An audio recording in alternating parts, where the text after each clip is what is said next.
language and fundamentalism, because it strikes me that the conversations that we often have on RD with people who are either fundamentalist in one of those many guises or profess atheism and yet follow certain kinds of woo principles that, you know, the Santis of the world and so on, are disguising a kind of fundamentalist thinking. And fundamentalism to me is more an attitude rather than a kind of standard professed set of beliefs about the world.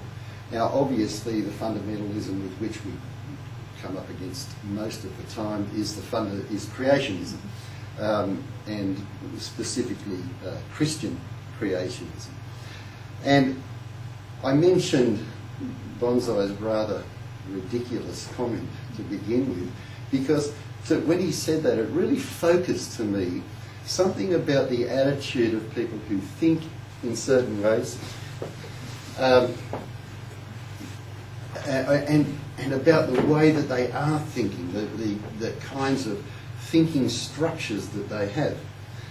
Now, my profession is a teacher of various subjects, but most importantly, I teach critical thinking and reasoning skills for students who are trying to get to university. And so these are generally young people from around about 18 to 23, 24. And they are motivated students, they really do want to get to university, but what I find usually with many of these people is that they lack really fundamental skills. And those skills are really based on language.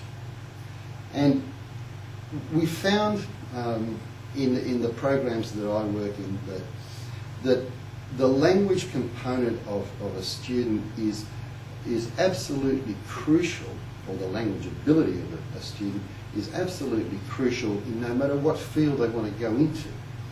And so one of the first things that I do in my classes is to see where my students are at in terms of their language abilities, their expressive abilities and their receptive abilities. What do they understand? How do they actually compute the language that they are receiving, either through oral instruction or through the written word? And then how do they express their ideas? How do they articulate their ideas, and how do they formulate cohesive, coherent sets of sentences that make sense? Think of Santi. Do we have to? Yeah, you do. Yeah, I'm forcing you. No? Santi uses language beautifully, some think.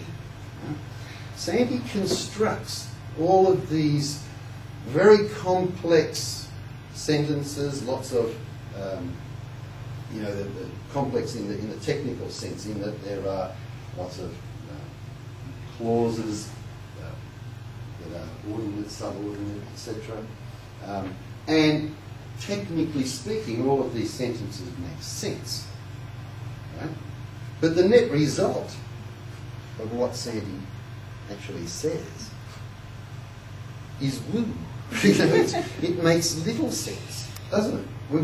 Most of us who have looked at his writing and the writing of others in the same vein would agree that kind of language lacks something.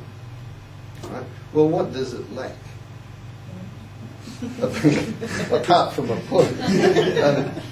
Well, let's think of another example of our friends on RD, Bonsai. Bonsai is a scientist. And he's a mathematician. A mathematician. No, I stand corrected. Well, that's actually interesting because Bonsai hates philosophy. Bonsai sees philosophy as a mug's game. You know, he sees philosophy as yeah? It has no purpose. Hence, David Hume was a fat idiot, you know, an armchair sprouter of words that really have no meaning or message. The only thing in Bonsai's world that makes sense is the scientific method, things that are done in laboratories, etc., etc. Okay. Well, when you think about that, to me that is obviously wrong. Right? But if you try and argue with somebody like Bonsai that philosophy is important and has a place, then you get this standard stock answer. Mm-hmm. Philosophers don't do anything. They merely sit around in their leather armchairs thinking and sprouting. Yeah? Well, many do. Okay. But David Hume was not one of those. David Hume examined the principles of how we actually get to know things, epistemology. He was so central to the development of the way that all of us think now. You know, we think like as David Hume prescribed we should think in many ways. And what is that mode of thinking? Well, it's the rational mode. You know?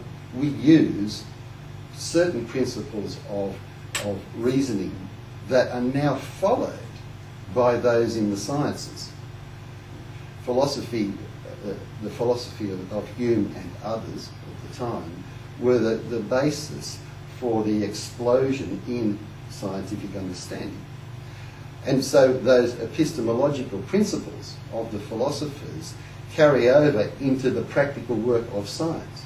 And yet we have somebody like our friend Bonsai who simply ignores that entire level of thought.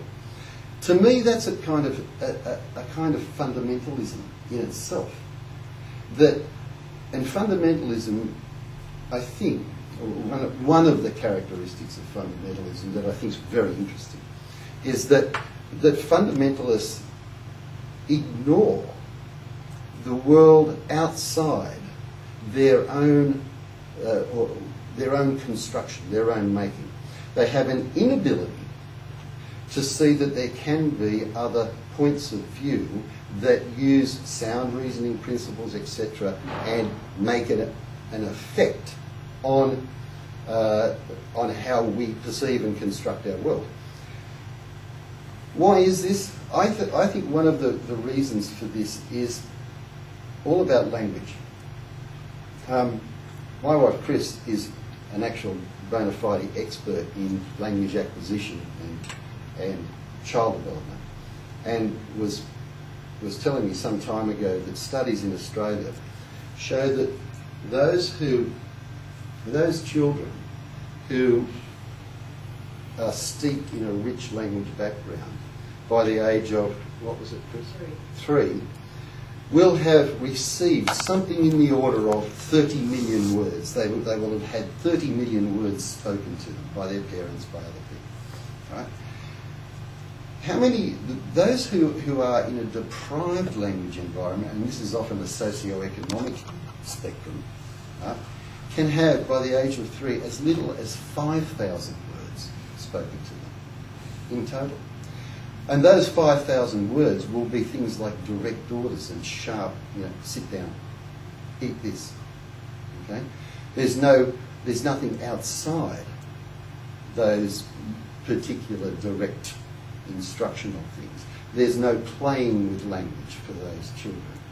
And those children grow up language deprived, and Chris works with a lot of these children who then have to be enriched in their language before they can actually become thinkers. Right? Language makes us think. We are not able to consider complex concepts and ideas without complex language. My students come to me at the age of 17 or 18, and some of those students have intensely rich language backgrounds. Some of them don't. Some of them find it difficult to put a coherent sentence together. And they come from a background